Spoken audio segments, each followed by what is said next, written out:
তো আমার একটা ফেসবুক ফ্রেন্ড আমাকে একটা ঘটনা বলেছে, তার নাম হচ্ছে রিহান। তাই আমি ঘটনায় যাচ্ছি, ঘটনাটা শুনবে। তো আমি 2-3 দিন আগে থেকে তৎকালে টিকিট কাটার চেষ্টা করছিলাম, কিন্তু আমার টিকিটটা হয়নি। তাই আমাকে জানুয়ারি যেতে হবে কলকাতা থেকে নাগপুর। তো আমি 8:30টার দিকে খাগড়া থেকে ট্রেন ধরি কলকাতা যাওয়ার। তো ট্রেনটা ঠিক 12:30টার দিকে আমাকে কলকাতায় নামিয়ে দেয়। তো আমি আমার মোবাইলটা খুলে দেখলাম গীতাঞ্জলি এক্সপ্রেস 1:40 আছে। তাই আমি হোটেলে গিয়ে খাওয়া দাওয়া করে এসে জানুয়ারির জন্য লাইন দিচ্ছি। তা দেখছি এই লম্বা লাইন দেখেই তো আমার মাথা ঘুরে। তো ট্রেনটা 1:20-তে এলো। তো আমি একটা সিট পেয়েছিলাম জানুয়ারির সিঙ্গেল সিট জানলার ধারে। তো ট্রেনটা ঠিক 1:40-এ ছাড়লো। তো আমি জানলা দিয়ে তাকিয়ে ফুলের গাছ দেখছি, হাজারো রকম ফুলের গাছ। তো এভাবে ট্রেনটা আপন মনে চলতে চলতে 3:55 বেশ খড়গপুর ঢোকালো। আর এই খড়গপুর থেকে ঘটনাটা স্টার্ট।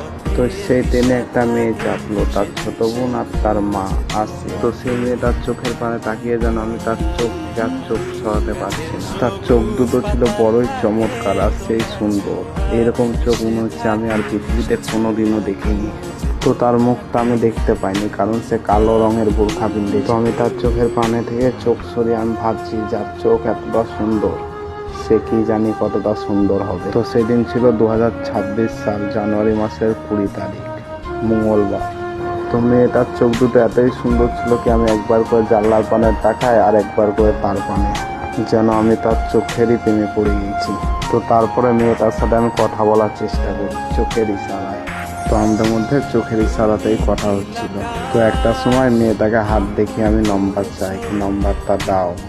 তো মেয়েটা আমাকে তার আম্মুর পানে দেখিয়ে বলে, এখন হবে না, আম্মু আছে। তো সেটা শুনে আমি জানলার পানে তাকিয়ে ভাবি, যদি তার মুখটা আমি একটাবারও দেখতে পেতাম। তো তার আধা ঘন্টা 1 ঘন্টা বাদ দেখি সে মুখটা বাইর করেছে বোরখা থেকে কিছু খাওয়ার জন্য। তো তাকে দেখার পরে আমার মুখ দিয়ে একটাই কথা বের হলো, সুবহানাল্লাহ, কি চমৎকার দেখতেছে। সে দেখতে শ্যামলা রঙের ছিল, কিন্তু অসাধারণ ছিল। তো তাকে দেখে আমি তার প্রেমে আরো পড়ে গেছি। তো তাকে আমি হাতের ইশারা আবার বলি, নম্বরটা দাও। সে বলে, একটু দাও মা, একটু সাইডে যাক, তোমাকে দিচ্ছি। তো সে অপেক্ষায় আমি অপেক্ষা করছি, আর একবার জানলার দিকে তাকাচ্ছি, আর একবার তার চোখের পানে। কি জানি আমি তার চোখে কি ছিল, কিন্তু তার চোখ দুটো দারুণ সুন্দর ছিল। তো ট্রেনটা দেখতে দেখতে 5 মিনিটের মধ্যে রাউরকেলা দিয়ে যান। আমি শুনলাম তারা নাকি নেমে যাবে। তো আমার খানিকটা মন খারাপ হলো কি একটু নম্বরটা পেলাম না। তাই তাকে আবারও বলি, নম্বরটা দাও। সে নম্বরটা দিতে এসেছিল, কিন্তু তার মায়ের জন্য আর নম্বরটা দিতে পারেনি। তো ট্রেনটা দেখতে দেখতে রাউরকেলা ঢুকে পড়লো, আর সে আমার হাতে ছোট করে একটা চিমটি কেটে গেটের সামনে চলে গেল নামবে বলে। তো আমি সিটে বসে জানলার দিকে তাকিয়ে তাকে পাগলের খুঁজছি, একবার এইদিকে তাকাচ্ছি, একবার ওইদিকে, কিন্তু তার দেখা পেয়েছি না। তো অবশেষে আমাদের দেখা হলো, আর মেয়েটা আমাকে হাই দিয়ে চলে গেল। তো তার যাওয়া দেখে আমার মনটা খারাপ হলো। তো কিছুটা কষ্ট পেলাম আমি। তো তারপর আমি বসে বসে ভাবছিলাম কি আমাদের গল্পটা কি এতই ছোট ছিল। কিন্তু তার চোখ দুটো আমি এখনো ভুলতে পারি না, এখনো তার চোখ দুটো আমার চোখের সামনে ভাসে। তো এই গল্পটা এখানেই শেষ।